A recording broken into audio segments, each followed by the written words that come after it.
What's up guys, I'm Dustin Keller. This is my 2015 Dyna Lowrider.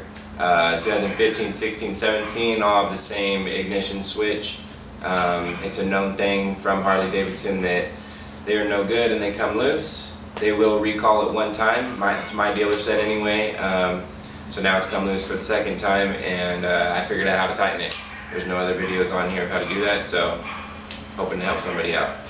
Alright, so the main issue is that this entire housing becomes loose, including the actual switch inside of the housing, and that's all because of this nut inside that loosens out, because it's connected to the motor mount, so it just vibrates the hell over time, and it's impossible to tighten this mount with this piece on here. But when you look at the bottom of it, there's a very small Allen set screw in there. Take that off, and what do you know, you're able to tighten it no problem. So I found it to be a 3/32 Allen, and I put it to the off position before doing it, otherwise you're going to be stuck in the on position. I mean, you can just put it on and twist it again, but do that, and then now you have accessibility to the nut. I used a pair of needle nose pliers.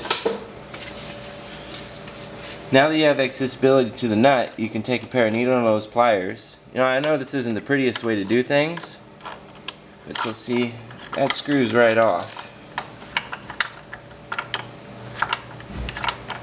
So this is what happens over time.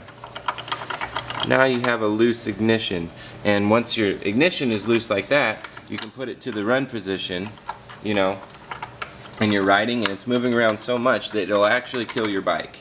Somehow. I don't really understand how that works, but okay, so before you choose to tighten it, make sure that your ignition, the flat part is at the top, because that's where the flat part is on here. So if it's not at the top, then you know, it could be upside down or something.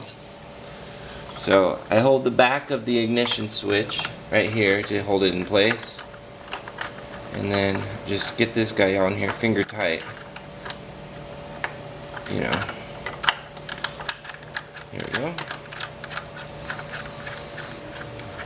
Make sure that's straight up and down. And it doesn't have to be perfect necessarily.